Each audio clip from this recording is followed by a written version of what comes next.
Assalamualaikum everyone. If you are an MDCAT 2026 aspirant and you are a repeater as well, then listen very carefully because the biggest mistake most repeaters make is ये कि they start studying without a schedule. An MDCAT is not a test you can clear with motivation alone, okay? It needs direction, patience and revision. Today I will share a step-by-step roadmap which will help you ace your MDCAT 2026. Let's assume के जो exam है आपका वो 1 सितंबर 2026 को है, तो और आप अपनी प्रिपरेशन स्टार्ट कर रहे हैं जनवरी 2026 से। इस वीडियो को एंड तक देखिएगा because one line from this video can save your entire year. हाँ, हमने इस जर्नी को 5 फेजेस में डिवाइड किया है। तो फर्स्ट फेज़ है सिलेबस कंप्लीशन, ठीक है। तो whether you are a physical academy student, online academy student और you are a self study student, आपका सिलेबस जनवरी से मार्च तक डीप कंसेप्ट्स के साथ कंप्लीट हो जाना चाहिए। इस ड्यूरेशन में आपने जनवरी से मार्च में क्या करना है, आपने अपने डिटेल्ड नोट्स बनाने हैं। अगर आप फिज़िकल एकेडमी चाहते हैं तो आपका स्केजुअल उनके अकॉर्डिंग ही चलेगा। अगर आप ऑनलाइन एकेडमी चाहते हैं तो आपका स्केजुअल उनके अकॉर्डिंग चलेगा। लेकिन अगर आप सेल्फ स्टडी कर रहे हैं तो आपने खुद देखना है कि आपके कौन से टॉपिक्स वीक हैं, तो आपने सिर्फ उनके लेक्चर्स लेने होंगे, यूट्यूब से देख लीजिएगा, ओके। तो आपने नोट्स बनाने होंगे डिटेल्ड। आपने अपना सब मटेरियल जो है ना वो बिखेर के नहीं रखना कि मतलब एक चीज़ आप उस बुक से पढ़ रहे हैं उससे आपने सारा जो है ना मटेरियल वो कंपाइल करना है, ठीक है, ताकि आपको एट द एंड प्रॉब्लम ना हो। डीप कंसेप्ट्स लेने हैं।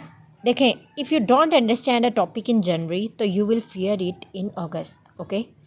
तो आप उसको फिर कभी भी नहीं करेंगे। आपने मार्च के एंड तक 100% सिलेबस कंप्लीट करना है। अगर आपका कोई बैकलॉग रह गया है तो कोशिश करनी है कि उसको अप्रैल के फर्स्ट 10 डेज़ में कंप्लीट कर लें। आपने मार्च तक अपने वीक एरियाज़ आइडेंटिफाई करने हैं कि आपके वीक टॉपिक्स कौन से हैं, ठीक है। और इन सब चीज़ों पे आपने बहुत अच्छे से काम करना है। आपको ख़ुद ही पता होगा कि आपने किस चीज़ के लेक्चर लेने हैं, किस चीज़ में आपको कंसेप्ट की ज़रूरत नहीं है, ठीक है, किस चीज़ में आपका जो है ना कंसेप्ट अच्छे हैं। फ़ेज़ 2 की बात करते हैं अब।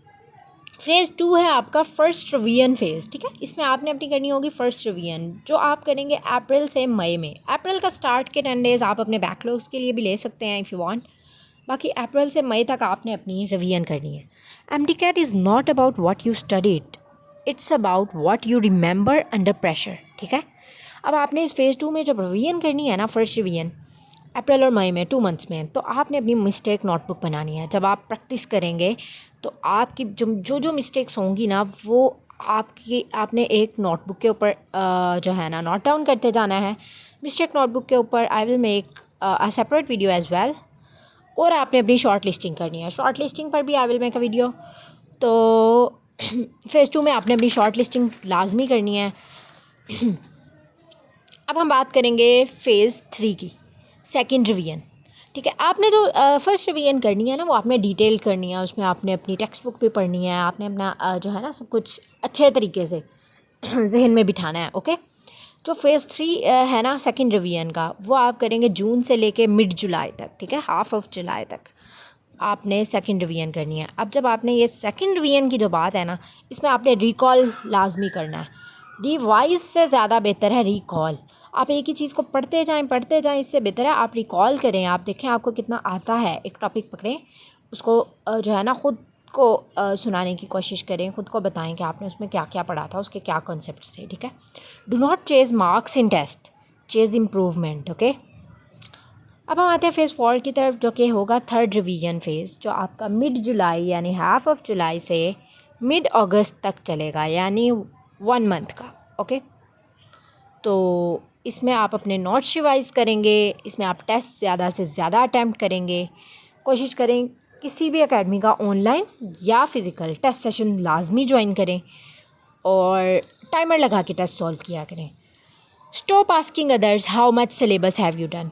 प्लीज़ दूसरों से मत पूछें कि किसने कितना कर लिया है। पहली बात कोई आपको सच बताएगा नहीं, दूसरी बात कोई आपको कह देगा कि मैंने इतनी दफ़ा कर लिया है तो आप डीमोटिवेट हो जाएंगे। कोई आपको कहेगा कि मैंने जो है ना अभी पढ़ना ही शुरू नहीं किया, मैंने ये नहीं किया, मैंने वो नहीं किया, तो आप बहुत ज़्यादा रिलैक्स हो जाएंगे, फिर मेरी तो बहुत तैयारी है, ऐसे सोचेंगे फिर आप।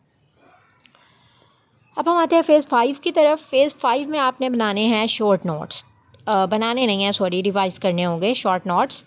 ये फ़ेज़ 5 आपका चलेगा मिड ऑफ अगस्त से लेकर अगस्त के एंड तक, ठीक है, मतलब लास्ट 15 डेज़ का, ठीक है, अगस्त के लास्ट 15 डेज़ का। तो इसमें आप अपने शॉर्ट नोट्स, शॉर्ट लिस्टिंग को रिवाइज़ करेंगे, मिस्टेक नोटबुक को रिवाइज़ करेंगे, आप अपने जो है ना फार्मूलाज रिवाइज़ करेंगे, ठीक है, आप अपनी भूलने वाली चीज़ें रिवाइज़ करेंगे, ठीक है। It's not about the most intelligent student, it's about the most consistent one. लिहाजा आप कंसिस्टेंट रहिए और ट्रस्ट योर सेल्फ एंड इंशाल्लाह यू विल एस इट। अब मैं जो है ना सारी चीज़ें रिवाइज़ करके बता रही हूँ। Phase 1 is from January to March, 3 month phase, जिसमें आप अपना सिलेबस कंप्लीट करेंगे डीप कंसेप्ट के साथ, डिटेल के साथ। Phase 2 will be your first revision phase and ये होगा अप्रैल से मई, 2 मंथ्स फ़ेज़। इसमें आप अपनी रिवीजन करेंगे, डिटेल रिवीजन। फ़ेज़ 3 में आप अपनी रिकॉल रिवीजन करेंगे रिवीजन ही, बट इसमें आप रिकॉल ज़्यादा करेंगे, ठीक है। ये होगा जून से लेके मिड जुलाई तक, मतलब 1.5 मंथ्स का, ओके। फ़ेज़ 4 होगा आपका थर्ड रिवीजन फ़ेज़, जिसमें आप मिड जुलाई से मिड अगस्त तक, यानी 1 मंथ का फ़ेज़ है। आप इसमें अपने शॉर्ट नहीं नोट्स रिवाइज़ करेंगे, टेस्ट अटैम्प्ट करेंगे ज़्यादा से ज़्यादा। और फ़ेज़ 5 होगा आपका लास्ट रिवीजन फ़ेज़, जिसमें आप करेंगे अपनी short listing revise, mistake notebooks और ये सब रिवाइज़ करेंगे।